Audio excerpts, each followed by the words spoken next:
Boa noite a todos que estão nos acompanhando no canal do Centro Espírita Fé, Cristo e Caridade.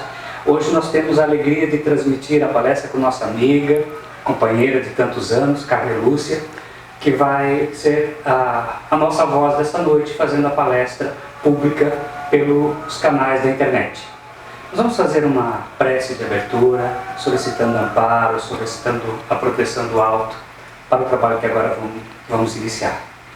Vamos então pedir amparo, proteção para os nossos amigos espirituais e, acima de tudo, para Jesus, nosso mestre e amigo, nesses momentos em que os nossos contatos estão virtuais, mas ainda muito fortes, muito calorosos.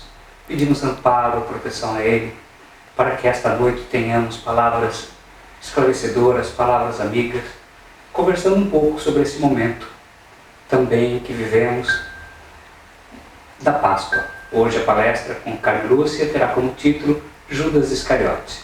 Seja bem-vinda, Carmen Lúcia. Boa noite a todos, senhoras e senhores, amigos das casas espíritas, da doutrina espírita e todos aqueles que se interessam por temas que fazem pensar, que fazem questionar. E hoje nós temos a figura de Judas Iscariotes. E devo dizer que entendo ser a história fascinante. É fascinante porque ela nos mostra o seu dinamismo. Ela faz com que a gente, à medida que vai aumentando o nível de conhecimento, de amadurecimento, onde a gente vai ampliando as condições de análise, de contextualização de épocas, nós então vamos tendo visões também dinâmicas, como a história é.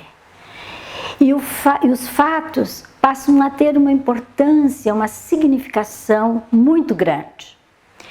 Escolhemos hoje falar sobre Judas por ser um personagem também fascinante. Ele mexe com nossa intelectualidade e mexe com nossas emoções. Judas Iscariote foi lembrado por um dos grandes escritores brasileiros, Humberto de Campos, que foi um notável da Academia Brasileira de Letras, e que, após a morte, ele continuou fazendo reportagens a respeito de tudo o que pudesse realmente engrandecer sob óticas mais espirituais.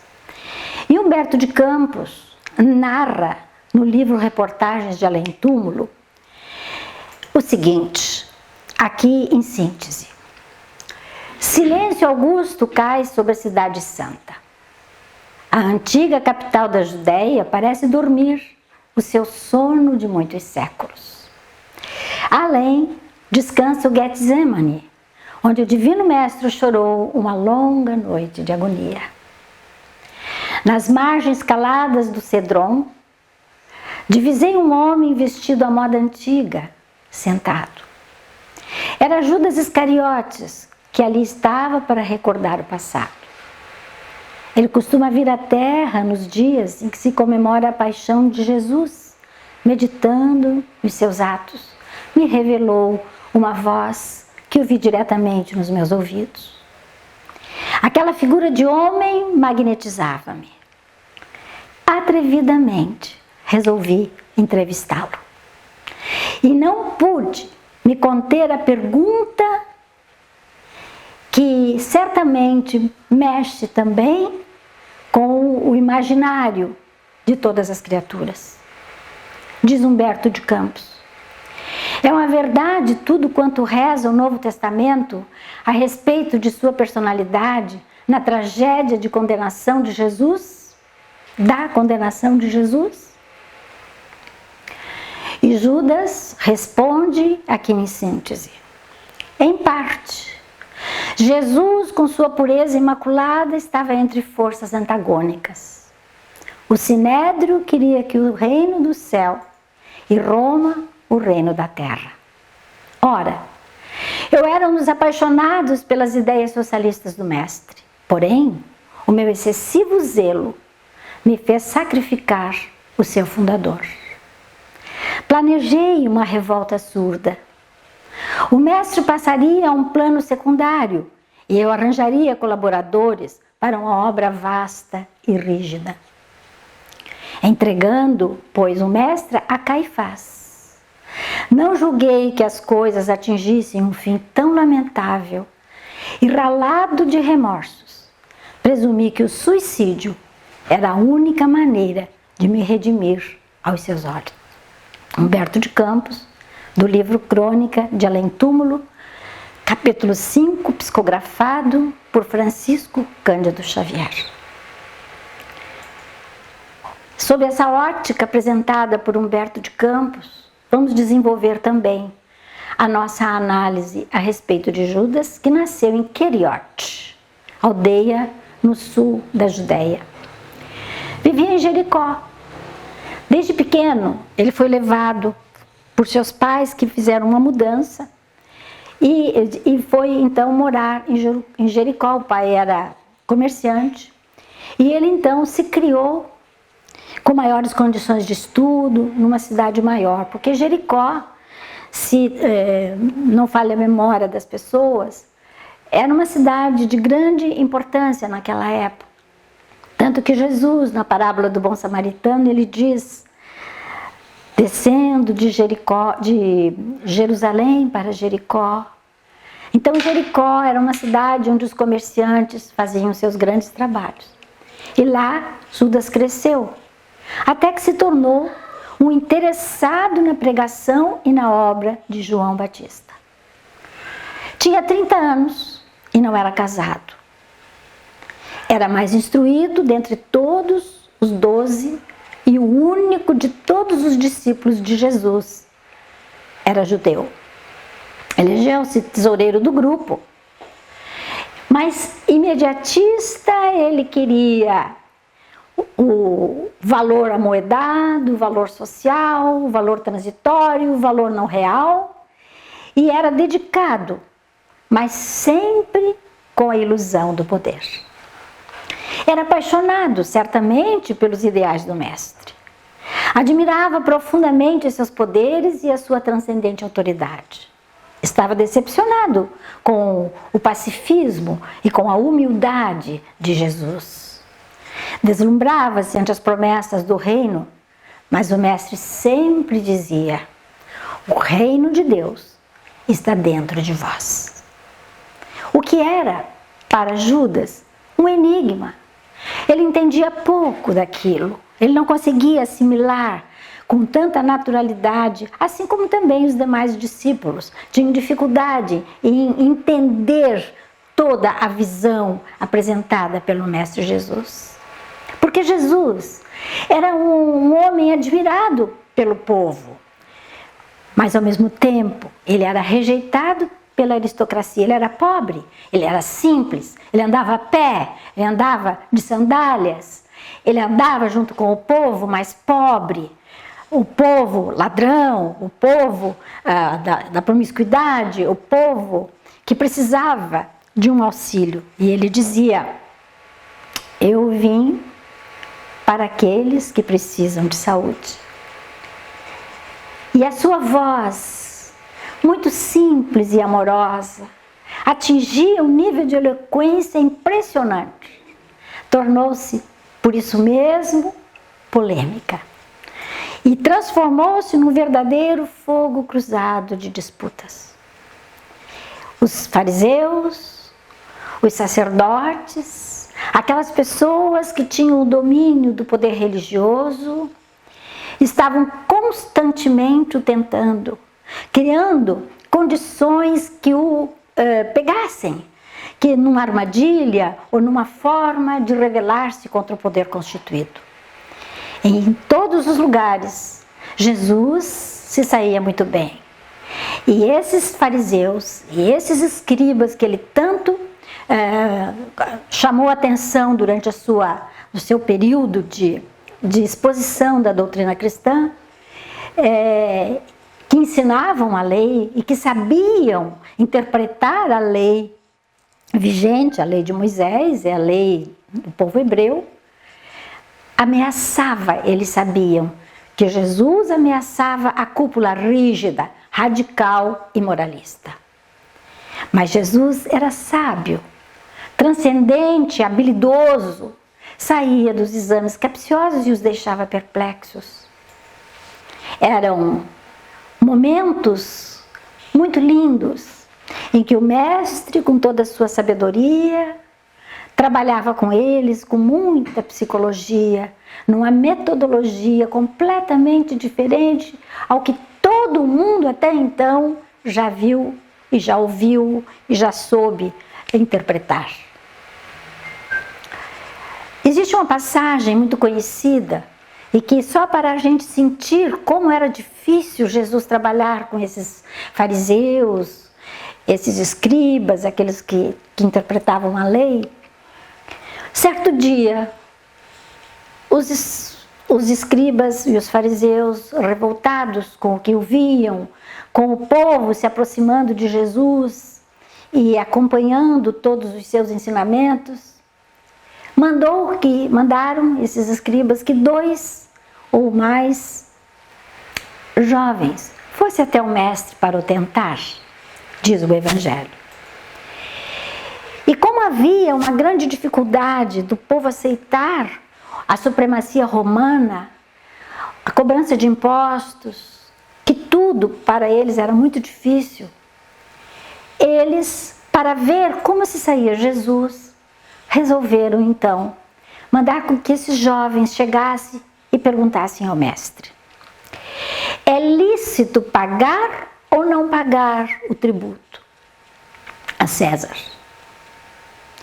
Capcioso, inteligente, vendo muito além do que aqueles homens queriam, Jesus simplesmente solicitou que lhe fosse dado um denário,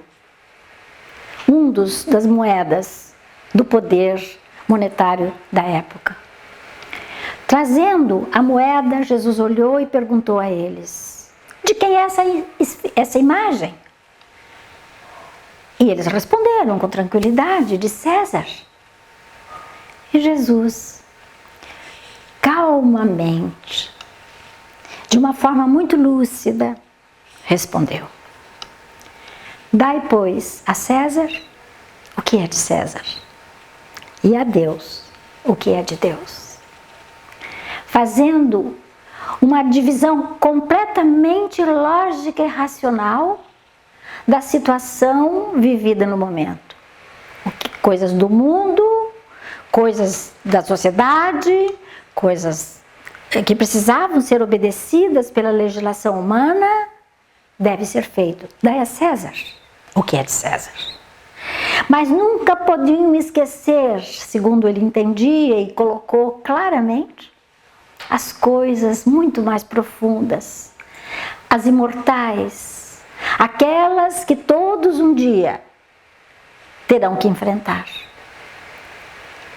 E eles então, cabisbaixos, mas admirados, diz o Evangelho, pela resposta inteligente desse mestre, a quem todos nós, com certeza, admiramos.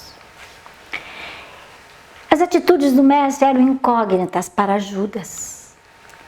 Judas não conseguia assimilar, como já dissemos no início.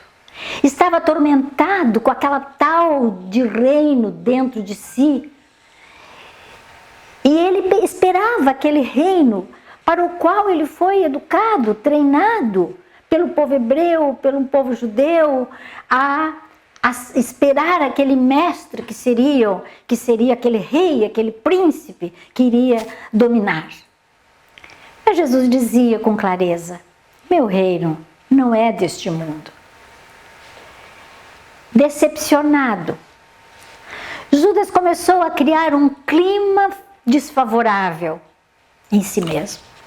Foi baixando a alegria, o entusiasmo, e muitas outras ansiedades e preocupações começaram a aparecer naquela cabeça jovem, inexperiente e ambiciosa.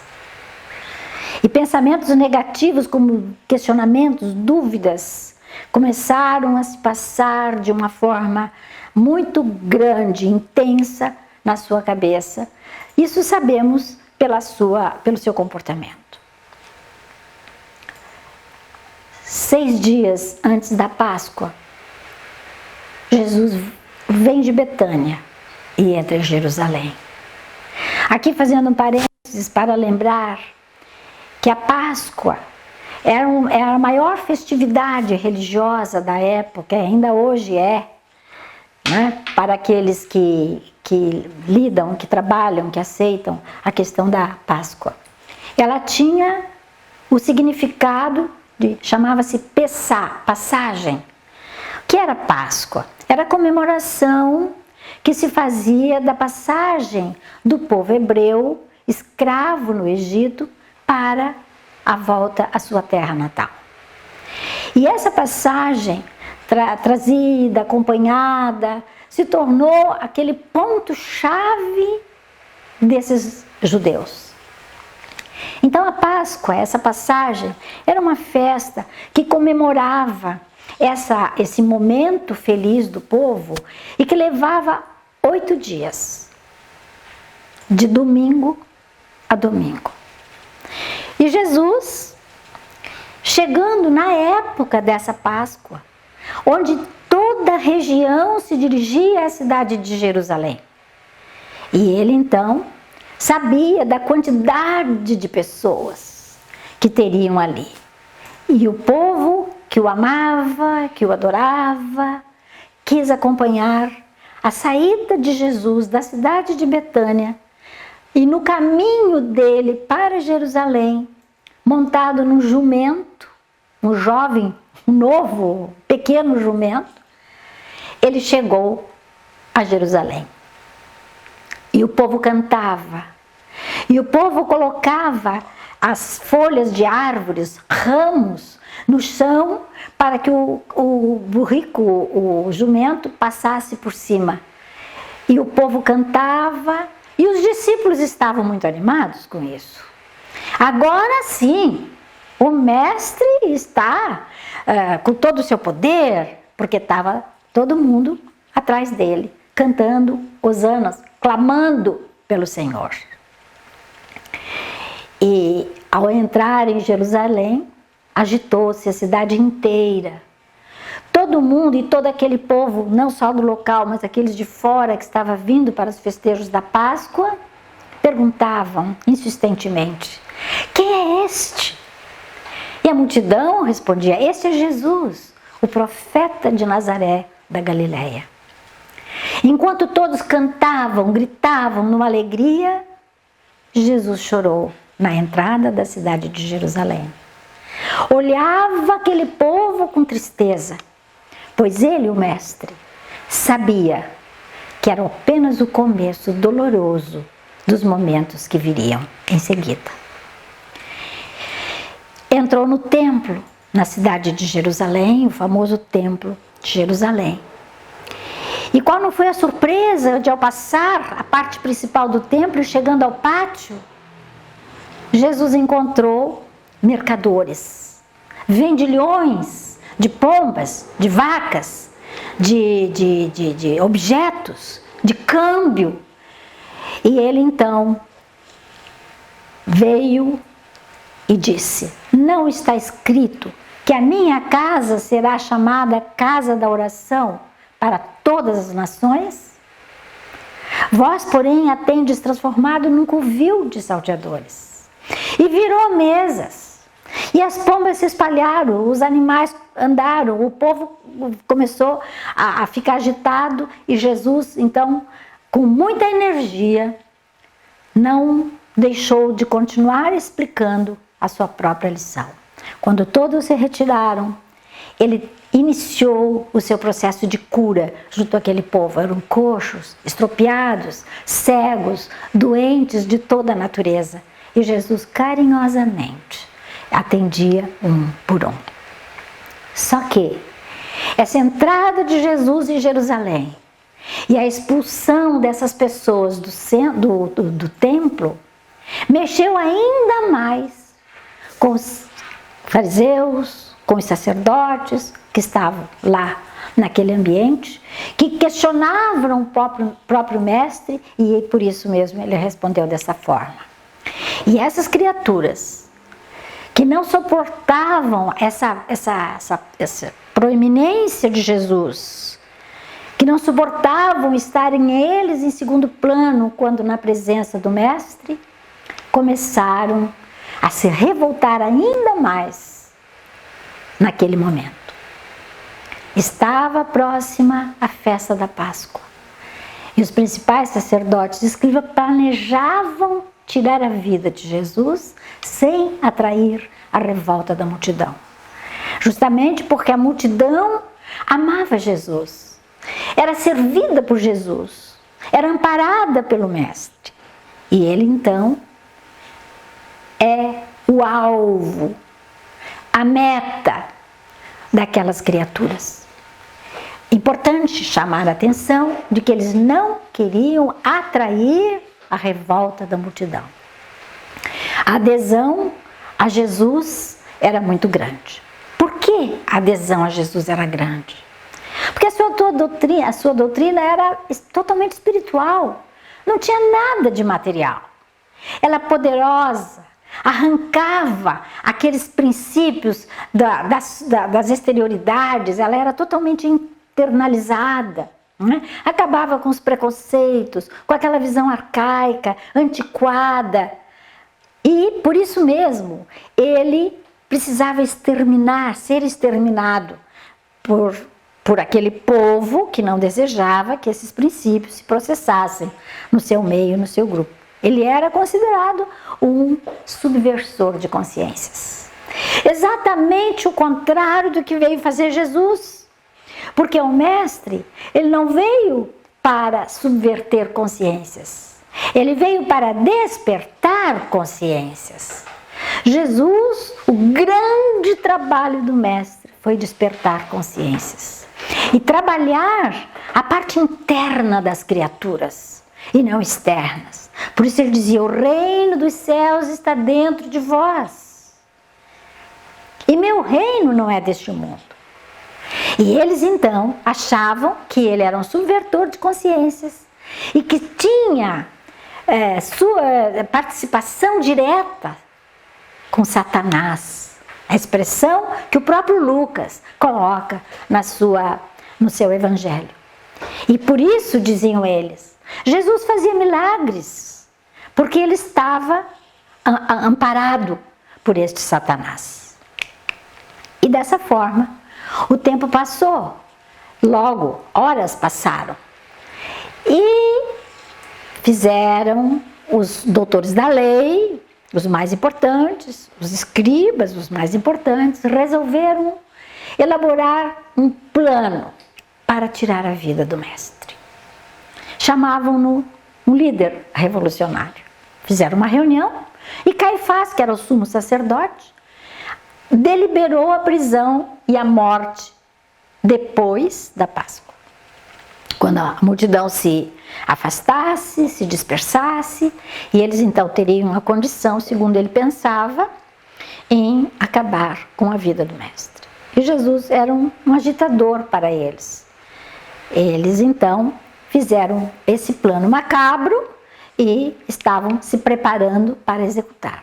E virou então diz que um mimimi, um cochicho muito grande. E todas as pessoas estavam, segundo Amélia Rodrigues, numa das suas obras, as várias obras dela, pela psicografia de Chico Xavier, ela diz, a psicosfera era pesada. As pessoas pisavam em ovos, elas tinham medo, elas sentiam no ar, elas percebiam intuitivamente que algo aconteceria, prejudicando a vida de todos, sem saberem exatamente o que, nem como. Chegou aos ouvidos também dos discípulos. E Judas viu neste momento a oportunidade de fazer o que ele tanto desejava. Fazer cumprir as profecias, trazendo Jesus como mestre, como príncipe, como comandante.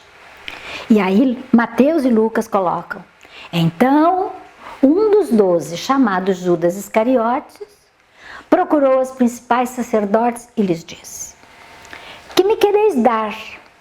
E eu vou-lo entregarei? E eles lhe passaram 30 moedas de prata. Meus irmãos, 30 moedas de prata não pagava um escravo da época. Não pagava. E Judas aceitou. Buscava a ocasião daí oportuna para entregar Jesus dentro dos princípios estabelecidos pelos sumos sacerdotes, sem tumulto. Judas entregaria no momento apropriado. E analisando a figura de Judas, que estava numa ansiedade muito grande, a gente vê que ele era um homem comum da sua época, né? Ele cumpria as tradições, cuidava dessas rituais e dos princípios dos ancestrais, era orgulhoso do seu povo, mas ele se consumia de ódio pelos romanos, que ele entendia que eram conquistadores e usurpadores do próprio povo hebreu.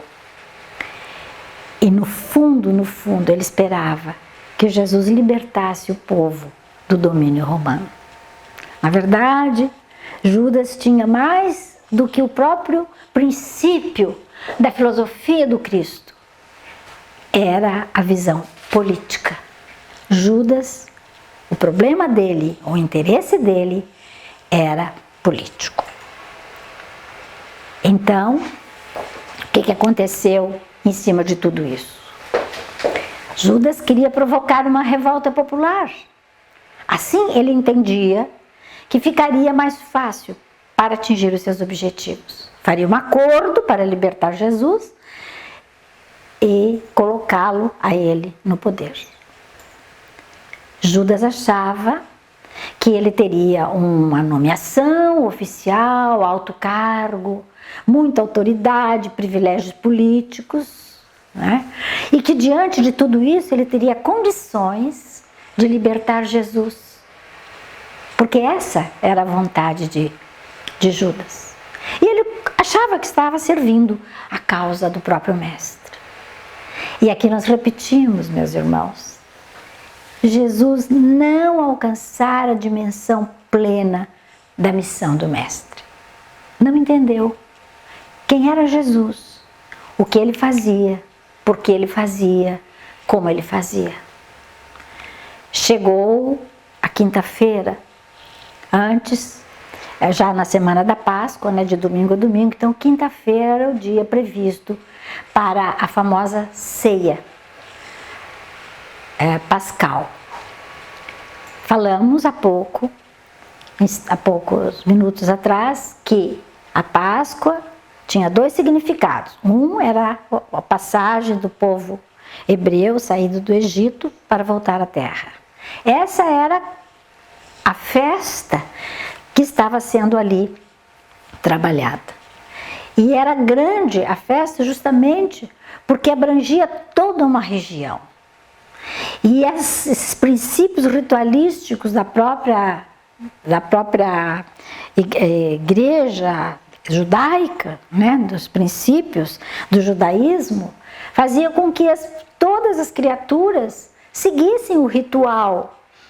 E Jesus fez questão o tempo todo de mostrar que ele estava cumprindo a lei, que ele estava cumprindo as profecias.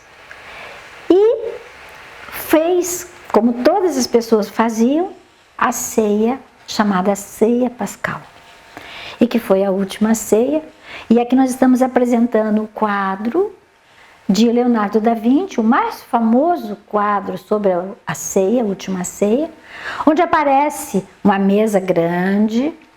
Na narração de época era uma toalha de linho branco, onde haviam 12 pratos, 13 pratos, 13 cálices de vinho de bronze, e foi servido lautamente a melhor comida, onde o pão ázimo Aquele pão que não era fermentado era a estrela, o carneiro e todas as frutas secas.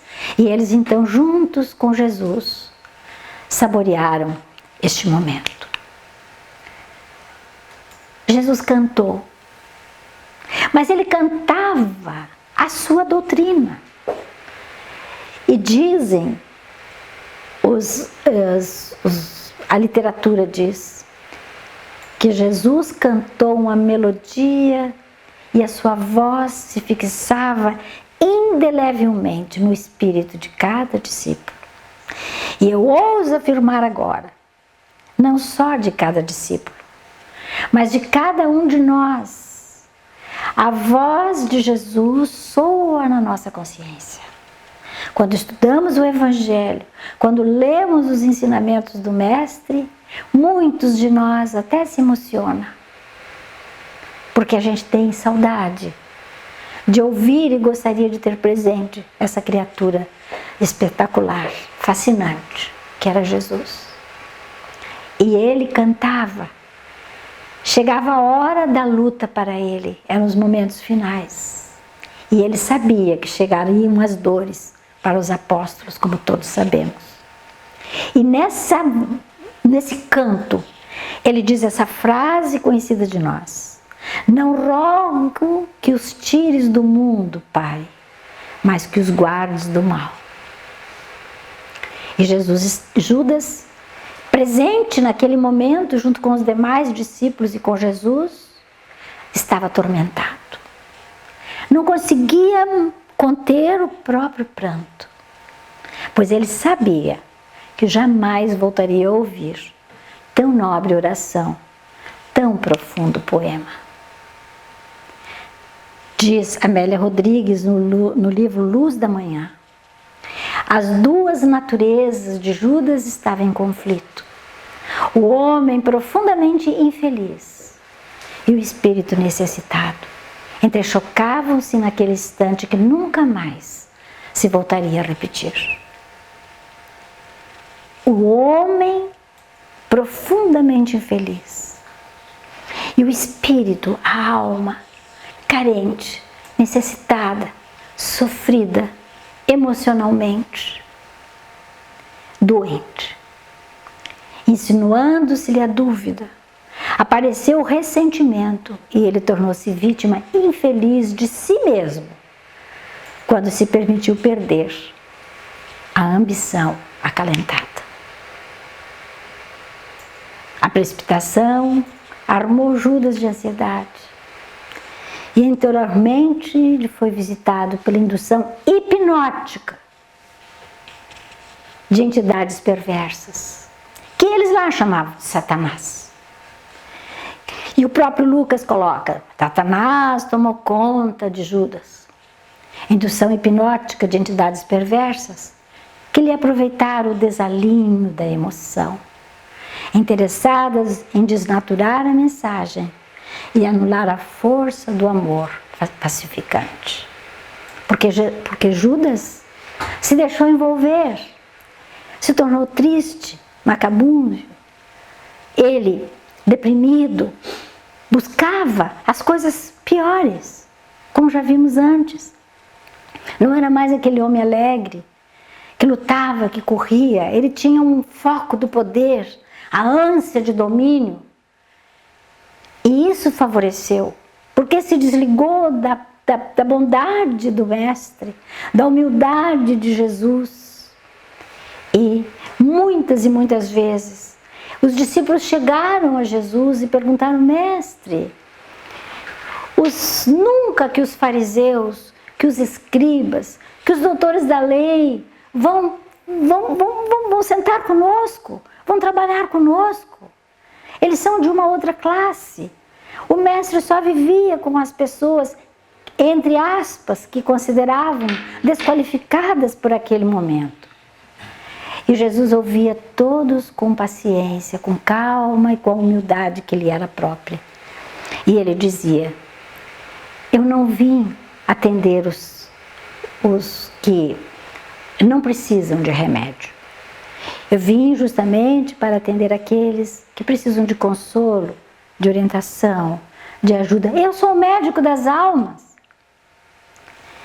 E eles então baixavam a cabeça.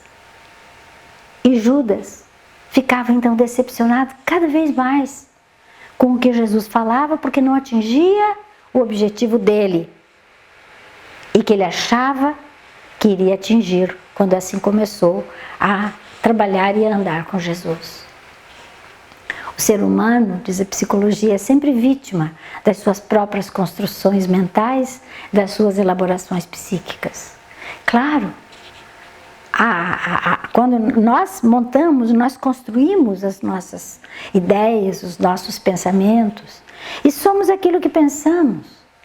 De qualquer jeito, nós seremos sempre aqueles que nos dirigiremos ao alvo dos nossos interesses, dos nossos desejos, das nossas emoções.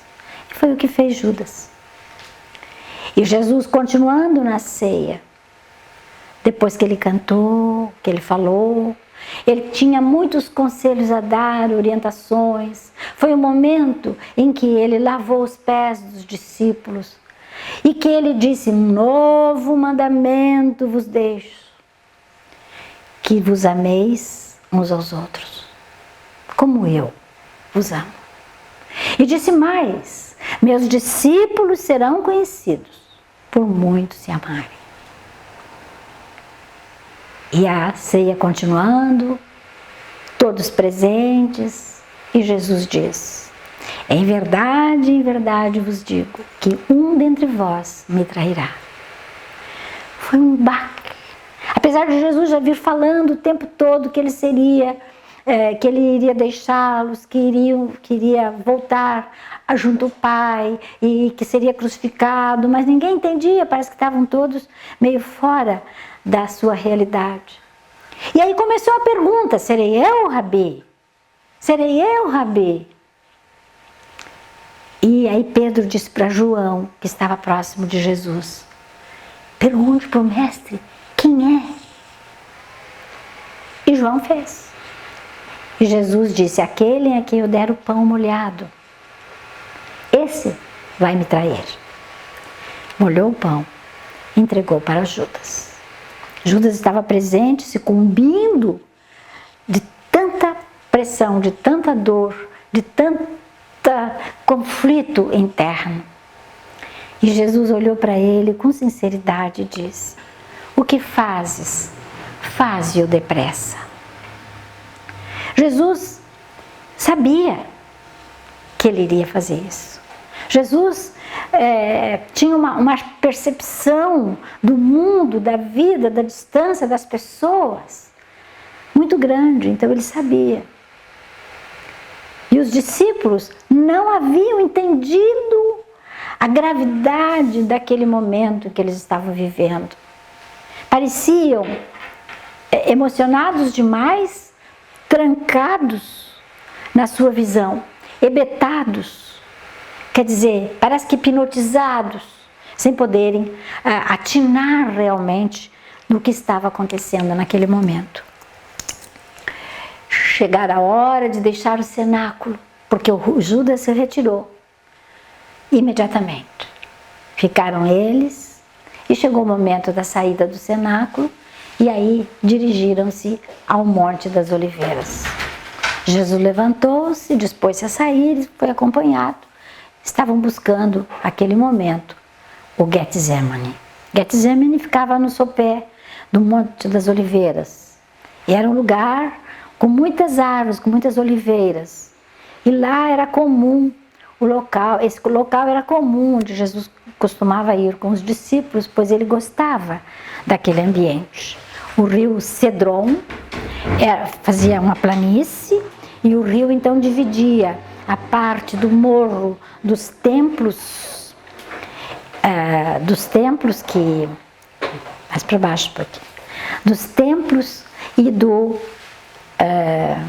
lado do Cedron, né? do lado do Monte das Oliveiras. Jesus afastou-se para orar quando ali chegaram.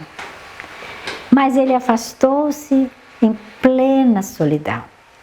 Disse aos discípulos: que ficassem um pouco antes e convidou para ficarem mais próximos dele, Pedro, Tiago e João. E disse para eles: orai. E foi orar.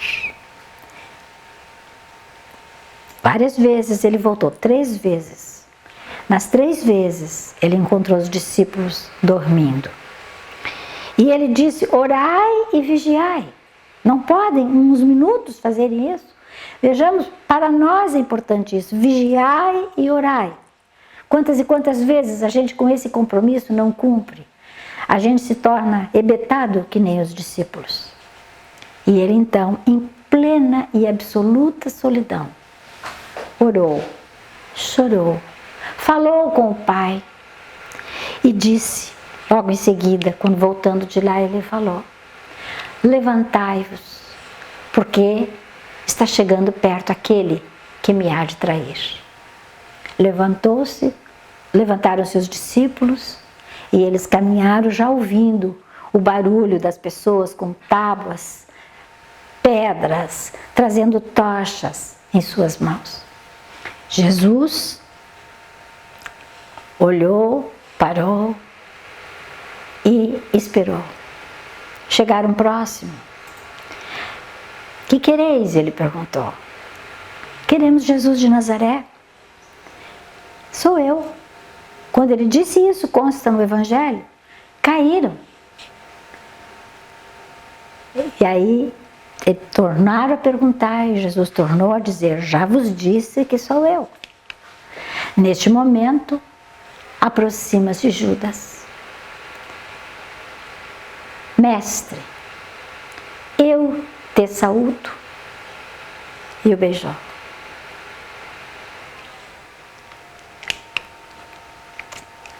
E Jesus olha para o Judas e diz uma frase que Judas até hoje acredito que não esquece, nunca vai esquecer, eu nunca esqueceria.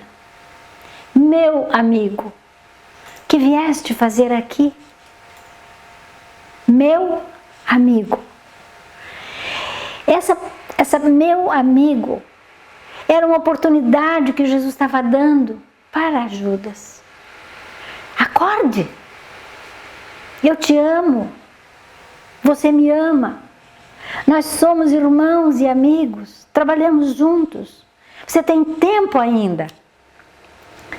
Mas Judas não retrocedeu. Aproximando-se então, os soldados lançaram mão de Jesus e o prenderam. Foi levado pelos soldados e Judas acompanhou desesperado, o tempo todo acompanhando o que estava acontecendo à distância. Os discípulos se afastaram, ficaram à distância.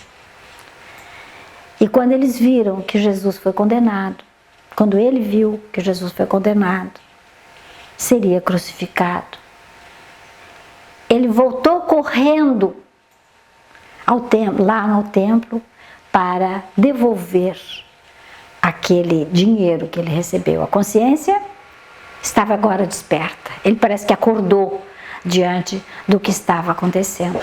Foi ao tempo completamente desequilibrado emocionalmente e desabafou para aqueles sacerdotes: pequei entregando sangue inocente. E recebeu uma dura, fria, indiferente resposta de todos eles. Que nos importa? Isso é lá contigo. Você que fez, agora responda. Que nos importa? Isso é lá contigo. E Judas, no momento de desespero, jogou as moedas no chão. Fugiu no rumo de outra loucura terrível, o suicídio. Um momento muito triste na vida de Judas e de Jesus. E aí a nossa pergunta: por que Judas entregou o Mestre? Por quê? E aqui fizemos 5 considerações. Primeiro, seria um revolucionário dedicado que via Jesus como um Messias político, Como Simão, seu pai. Simão era o pai de Judas. Simão teria sido também um revolucionário que lutou muito anos atrás para libertar o povo judeu do domínio romano. Não conseguiu. E Judas tinha no pai esse exemplo, e assim ele queria fazer. Ou havia intenção de provocar uma revolta popular contra os judeus, né, contra o domínio romano, né, na Judéia.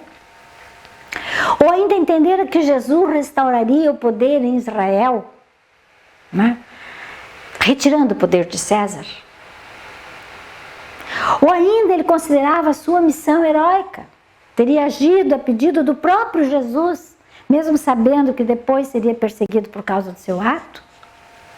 Então, mais que traidor, ele seria um missionário, um herói?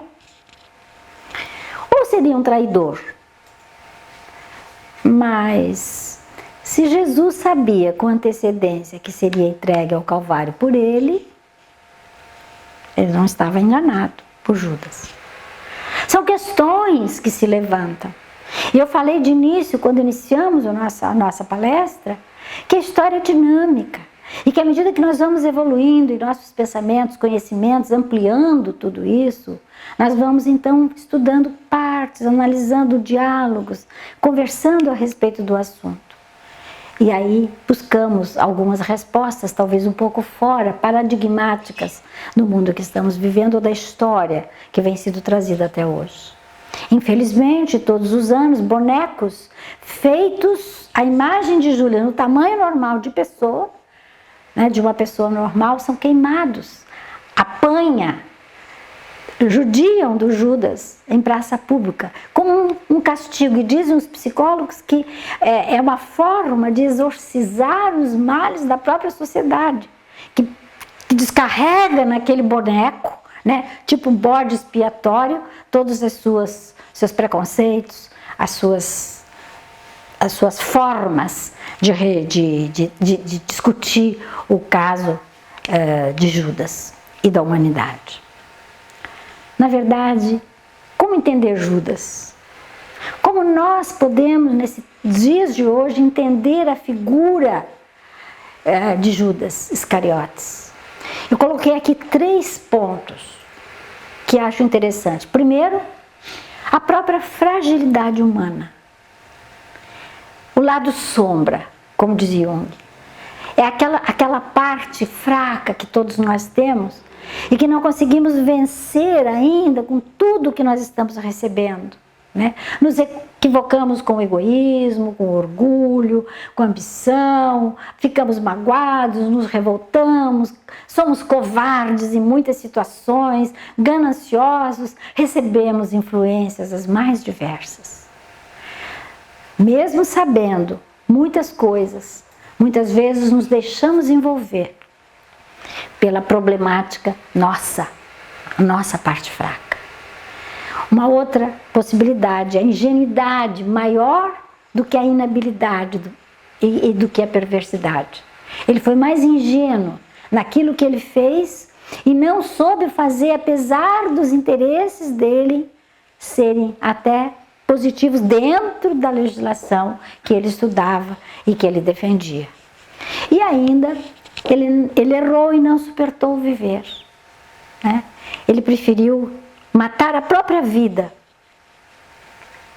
tirar a sua condição de viver com a consciência, que de agora em diante, daquele momento em diante, estaria pesando terrivelmente na figura do próprio Judas.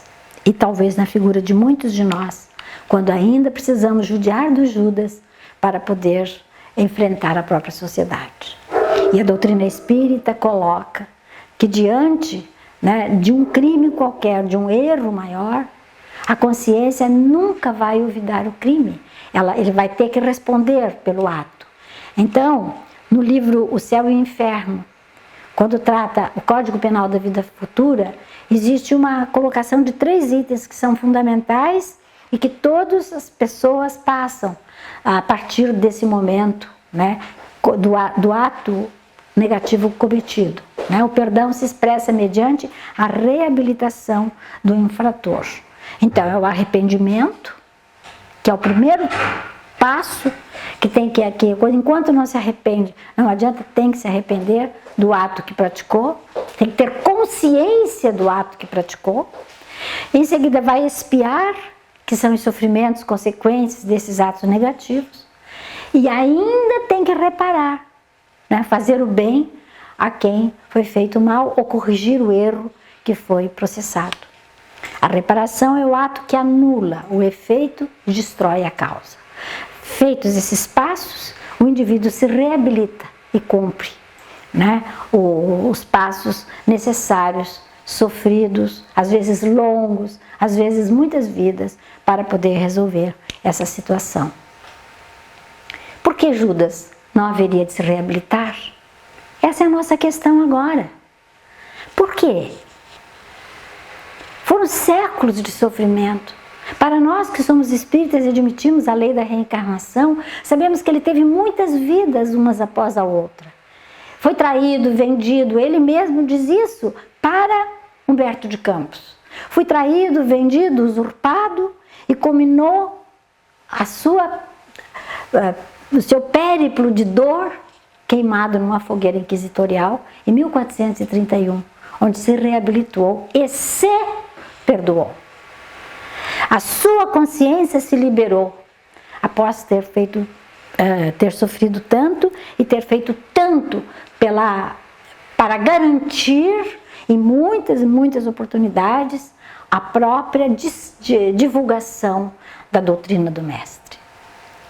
Porque para nós espíritas não existe penas eternas. E a reparação é a única forma da expiação, da reparação para libertar o espírito. E hoje, Judas regenerado está irmanado com Jesus. Por que Judas não haveria de se libertar? Por quê? Se todas as pessoas têm esse direito pela lei natural, pela lei divina. E o próprio Mestre nos dá essa autoridade para tirar esse estigma que envolve a memória de Judas. O próprio Mestre. Foi ele que ensinou para nós como agir. E se ele nos ensinou, vamos seguir. Veja que quando ele estava na cruz, entre dois ladrões, um deles disse: Mestre, quando tiveres no teu reino, não ipsis literis, estou colocando aqui, mas quando tiveres no teu reino, pensa em mim. E Jesus respondeu: ainda hoje estarás comigo no paraíso. Ele que era um bandido, que era um ladrão, ele mesmo disse: nós fizemos por merecer estar aqui. Ele disse para o outro ladrão. Agora ele é um justo. Mas ele disse: ainda hoje estarás comigo. O arrependimento veio e depois os dois atos de expiação e reparação viriam em seguida. Mas Jesus ensinou: bem-aventurados são os misericordiosos. E nesta frase divina de Jesus, ele fala do amor, ele fala do perdão, porque misericórdia é isso. E, encerrando a nossa palestra, raciocinando em cima de tudo isso, lembramos da passagem quando ele, no terceiro dia, quando chegaram as mulheres lá no túmulo para passar óleos e cuidarem do corpo do Mestre, ele já não estava mais. Havia ressuscitado. E quando Maria se aproxima dele e diz: Rabone, Mestre, e foi se aproximar e: não me toques, ainda não fui ao Pai. E na conversa que ele tem com ela, ele diz: eu desci aos mundos inferiores. O que é que você foi fazer lá, Mestre? Fui ver um amigo. Fui ver um amigo. E conta Amélia Rodrigues que ele desceu e foi até onde estava Judas, que havia se suicidado. E lá, Judas nem sequer percebeu a presença de Jesus, estava num sofrimento atroz. Mas sentiu a psicosfera mudada com a presença do Mestre. E Jesus fala com ele, e aqui eu tirei 2 frases que ele diz assim: nunca te deixarei, nem te condenarei. Porque nenhuma das ovelhas que o meu Pai me confiou se perderá. Eu sou o bom pastor. Se Jesus diz isso, nunca te deixarei, nem te condenarei, quem somos nós, meus irmãos, para condenar Judas ou quem quer que seja? Sentimos nesse momento que Judas já está reabilitado. Como todas as criaturas, quando erram, terão a justiça divina aliada à misericórdia divina. Todos respondemos pelos nossos atos, sob a direta acompanhamento de Jesus, de Deus, o nosso Pai, que estabeleceu suas leis e que nos ensinou a sermos misericordiosos através da boca que cantava, como foi a boca de Jesus de Nazaré. Os seus ensinamentos vibravam e continuam vibrando em nossas almas até hoje.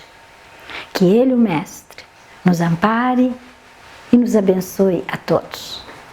Muito obrigada.